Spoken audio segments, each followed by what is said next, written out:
Hello ಎಲ್ಲರಿಗೂ ನಮಸ್ಕಾರ. Welcome back to jet set. ನಾನು ನಿಮ್ಮ ರಜನೀಶ್. ಈ ದಿನ ಮತ್ತೊಂದು ವಿಡಿಯೋಗೆ ಸ್ವಾಗತ ಸುಸ್ವಾಗತ.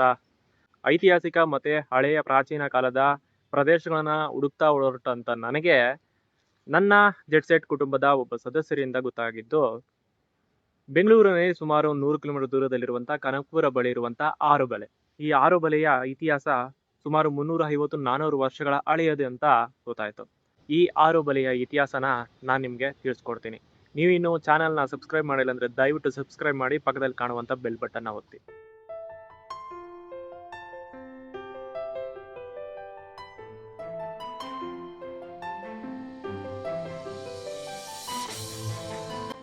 ಹಾಸನ ಜಿಲ್ಲೆಯಲ್ಲಿ ಶೆಟ್ಟಳ್ಳಿಯಲ್ಲಿ ಒಂದು ಇರೋ ಜಪಸರ ಮಾತೆಯ ಸ್ವರೂಪ ಇದೆಲ್ಲ ಒರಿಜಿನಲ್ ರಿಲೀಕ್. ಇದು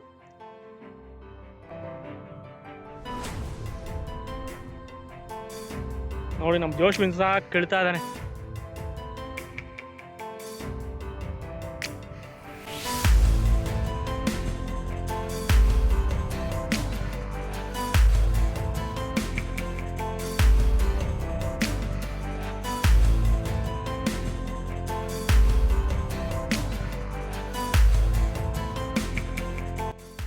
ಬೆಂಗಳೂರಿನಿಂದ ಸುಮಾರು 100 ಕಿಲೋಮೀಟರ್ ದೂರದಲ್ಲಿರುವಂತ ಕನಕಪುರದ ನಲ್ಲಹಳ್ಳಿ ಬಳಿ ಇರುವಂತ ಈ ಆರುಬೆಲೆ ಅರ್ಕಾವತಿ ನದಿಯ ತಪ್ಪಲಿನಲ್ಲಿರುವಂತ ಒಂದು ಪುಟ್ಟ ಹಳ್ಳಿಯಾಗಿದೆ. ಸುಮಾರು 350 ವರ್ಷಗಳ ಹಿಂದೆ ಕ್ರೈಸ್ತ ಕುಟುಂಬಗಳಿಂದಲೇ ಸೃಷ್ಟಿಯಾದಂತ ಊರೇ ಈ ಆರುಬೆಲೆ.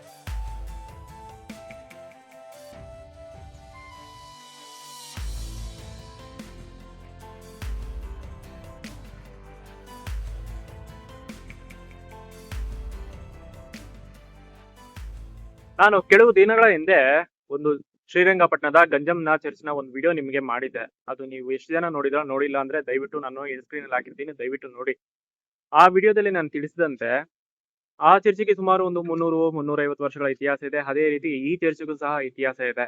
ಇದನ್ನ ಎರಡನ್ನೂ ನಿರ್ಮಾಣ ಮಾಡಿದ್ದು ಜೆಸ್ಯೂಟ್, ಪೋರ್ಚುಗೀಸಿನ ಜೆಸ್ಯೂಟ್ ಪಾದ್ರಿಗಳು, ಅಂದ್ರೆ ಆ ಮಿಷನರಿಗಳು.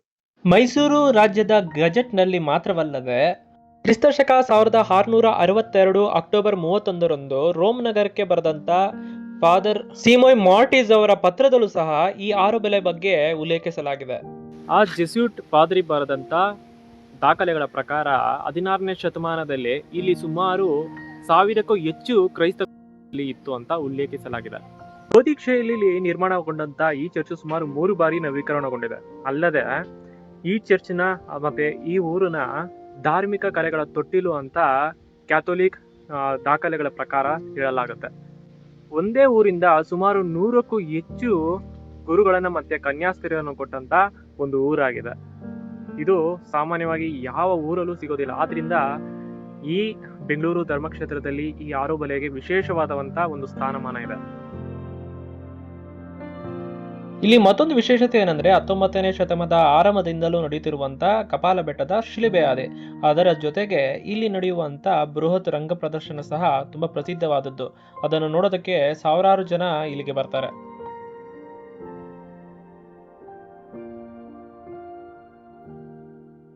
ಈ ಚರ್ಚಿನ ಮತ್ತೊಂದು ವಿಶೇಷತೆ ಏನಂದ್ರೆ ಇಲ್ಲಿರುವಂತಹ ಚಿತ್ರಗಲ್ಲು ಮಾತೆನ ಯಾಕೆ ಆ ಚಿತ್ರಗಲ್ಲು ಮಾತೆ ಅಂತ ಕರೀತಾರೆ ಅಂದ್ರೆ, ಸುಮಾರು 200-300 ವರ್ಷಗಳ ಹಿಂದೆ ಚಿತ್ರದುರ್ಗದಿಂದ ತಂದಂತ ಮಾತೆ ಮರಿಯಮ್ಮನವರ ಸ್ವರೂಪನ ಇದನ್ನ ಚಿತ್ರಗಲ್ಲು ಅಂತ ಕರೀತಾರೆ. ಯಾಕಂದ್ರೆ ಚಿತ್ರಗಲ್ಲು ಅಂತ.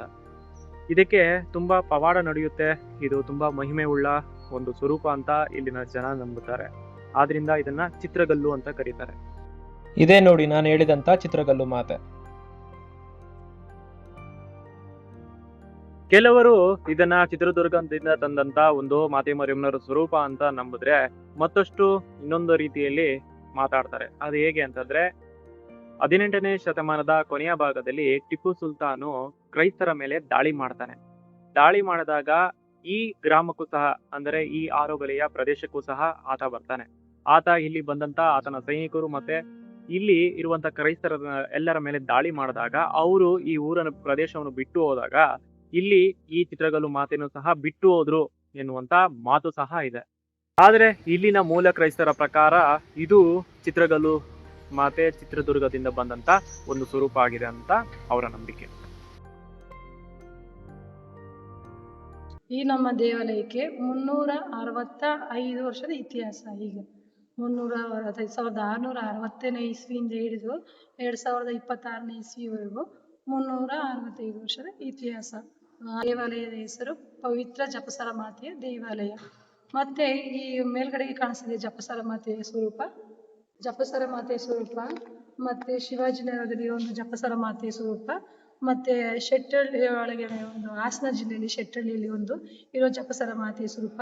ಈ ಸ್ವರೂಪಗಳು ಒಂದೇ ಏಕಕಾಲದಲ್ಲಿ ಫ್ರಾನ್ಸಿಂದ ನಮ್ಮ ಭಾರತ ದೇಶಕ್ಕೆ ಒಂದೇ ವಿಧದಲ್ಲಿ ಬಂದಿರೋದು. ಮತ್ತೆ ಚಿತ್ರಕಲ್ ಮಾತೆ ಸ್ವರೂಪ ಅಂತ ಹೇಳ್ತೀವಿ ಇದನ್ನ ನಾವು. ಅತ್ಯಂತವಾದ ಒಂದು ಪವಾಡ ಒಂದು ಪ್ರತಿಮೆ ಮತ್ತೆ ಅದ್ಭುತಕರವಾದ ಒಂದು ಪ್ರತಿಮೆ ಚಿತ್ರಕಲ್ ಮಾತೆ ಸ್ವರೂಪ. ಚಿತ್ರಕಲ್ ಮಾತೆ ಸ್ವರೂಪ ಈ ಮೂಲಕ ಹೇಗೆ ಬಂತು ಅಂತ ನಮ್ಮ ಆರುಬಲೆಗೆ ಎರಡನೇ ದೇವಾಲಯವನ್ನು ಒಂದು ಗುರು ಹಿರಿಯರ ಹೇಳಿದ ಪ್ರಕಾರ ಎರಡನೇ ದೇವಾಲಯವನ್ನು ಕಾದು ಕುಳಿತಿರುವಂಥ ಕನಸಿನಲ್ಲಿ ದೇವಿಮಾತೆ ನನ್ನ ಆರುಬಲೆಗೆ ಸ್ಥಾಪನೆ ಮಾಡಿ ಅಂತ ಅಂದ್ಬಿಟ್ಟು ಅವರಿಗೆ ಕನಸಿನಲ್ಲಿ ಹೇಳಿದಾಗ ಅವ್ರಿಗೆ ಏನೋ ಒಂದು ಬಂದು ಗುರುಗಳ ತಾವ ಹೇಳ್ತಾರೆ.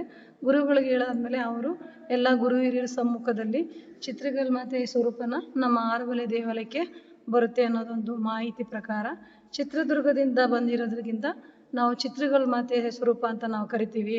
ಅದೇ ಸಂದರ್ಭದಲ್ಲಿ ನಮ್ಮ ಆರುಬಲೆಯೊಳಗ ಆವಾಗ ಕಾಲರ ಅಂತ ಒಂದು ಮಹಾಮಾರಿ ಕಾಯಿಲೆ ಇರೋದ್ರಿಂದ ಆ ಚಿತ್ರಕಲ್ ಮಾತೆ ಸ್ವರೂಪ ನಮ್ಮ ಆರುಬಲೆ ದೇವಾಲಯಕ್ಕೆ ಬರುವಂಥ ಸಂದರ್ಭದಲ್ಲಿ ಈಗ ಕೊರೋನಾ ಬಂದಾಗ ಯಾವ ಥರ ಇರ್ತಿತ್ತೋ ಆ ಕಾಲದಲ್ಲಿ ಅದೇ ಥರ ಕಾಲರ ಕಾಯಿಲೆ ಬಂದಾಗ ಅವ್ರನ್ನ ಟಚ್ ಮಾಡೋಂಗಿಲ್ಲ ಮತ್ತು ಮನೆಯೊಳಗಡೆ ಇಟ್ಕೊಳಂಗಿರಲಿಲ್ಲ. ಮನೆಯಲ್ಲಿ ಇಟ್ಕೊಳ್ದೇ ಇರೋಂಥ ಸಂದರ್ಭದಲ್ಲಿ ಅವ್ರನ್ನ ಹೊಲಗಳಲ್ಲೋ ಅಥವಾ ಯಾವುದಾದ್ರು ಒಂದು ಬದಿಗಳಲ್ಲೇ ಹಾಕ್ತಿದ್ರು. ಆ ಸಂದರ್ಭದಲ್ಲಿ ಚಿತ್ರಕಲ್ ಮಾತೆ ಸ್ವರೂಪ ನಮ್ಮ ಆರುಬಲೆಗೆ ಬಂದಂಥ ಸಂದರ್ಭದಲ್ಲಿ ಆ ಕಾಯಿಲೆ ಒಂದು ಹರಡುವಿಕೆಯಾಗಲಿ ಆ ಕಾಯಿಲೆದ ಒಂದು ಉಲ್ಬಣ ಆಗಲಿ ಅದು ಕಡಿಮೆ ಆಗುತ್ತೆ. ಯೇಸು ಕ್ರಿಸ್ತರು ನಿಜವಾಗಿಯೂ ಪಾಡುಪಟ್ಟಿರುವ ಒಂದು ಶಿಲುಬೆಯ ಒಂದು ಚಿಕ್ಕ ತುಣುಕು ಇದನ್ನು ನಮ್ಮ ಆರುಬಲೆ ದೇವಾಲಯದಲ್ಲಿ ಒಂದು ಪ್ರತಿಷ್ಠಾಪನೆ ಮಾಡಿರೋದು. ಇಲ್ಲಿ ನಿಮ್ಗೆ ಕಾಣಿಸ್ತಾ ಇದೆಯಲ್ಲ, ಇದು ಯೇಸುವಿನ ಶಿಲುಬೆ ಇದೆಯಲ್ಲ, ಒರಿಜಿನಲ್ ರಿಲೀಕ್ ಇದು. ಅಂದರೆ ಕರ್ನಾಟಕದಲ್ಲಿ ಇರೋದು ಇದೊಂದೇನಾ? ಅದೇ ಮನಪಾಡಲ್ಲಿ ಬೆಳೀತದೆ ಶಿಲ್ಬೆ ಅಂತ ಹೇಳಿದ್ರು.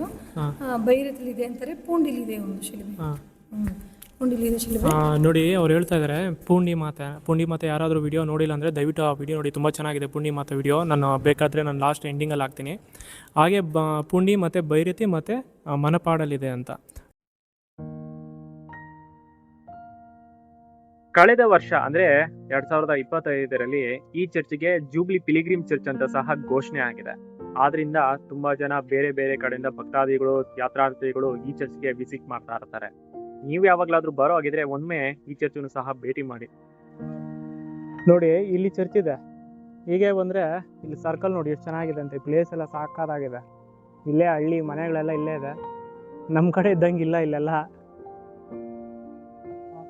ನಮ್ಮ ಬೆಂಗಳೂರಲ್ಲಿ ಇದ್ದಂಗೆ ಫುಲ್ ಗಜಿಬಿಜಿ ಇಲ್ಲ, ತುಂಬಾ ಇಕ್ಕಟ್ಟಿಲ್ಲ.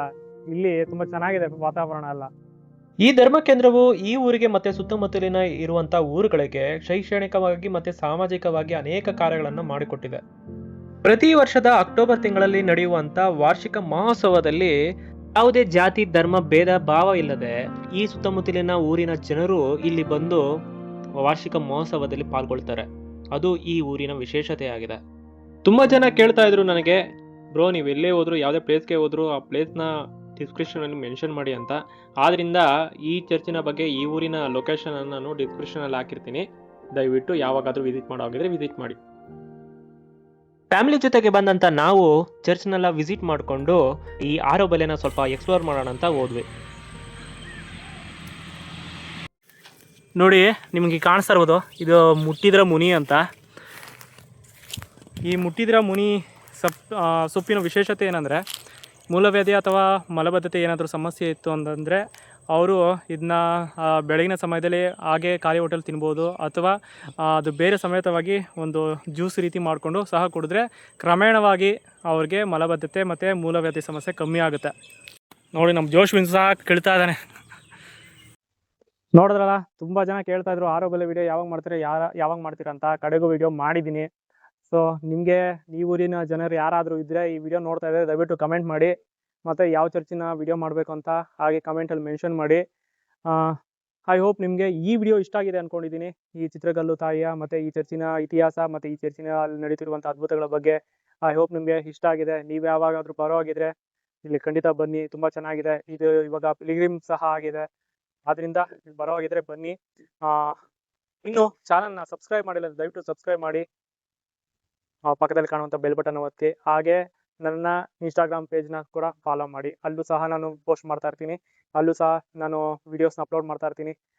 ಬೇರೆ ಬೇರೆ ಚರ್ಚಿನ ಬಗ್ಗೆ, ಪ್ಲೇಸಸ್ ಬಗ್ಗೆ ಎಕ್ಸ್ಪ್ಲೇನ್ ಮಾಡ್ತಾ ಇರ್ತೀನಿ. ಸೊ ಮತ್ತೊಂದು ಜಾಗದಲ್ಲಿ, ಮತ್ತೊಂದು ವಿಡಿಯೋದಲ್ಲಿ ಮತ್ತೆ ನಾನು ನಿಮ್ಮನ್ನ ಸಿಗ್ತೀನಿ. ಅಲ್ಲಿವರೆಗೂ ನಾನು ನಿಮ್ಮ ರಜನೀಶ್ ಟಾಡಾ, ಬಾಯ್ ಬಾಯ್.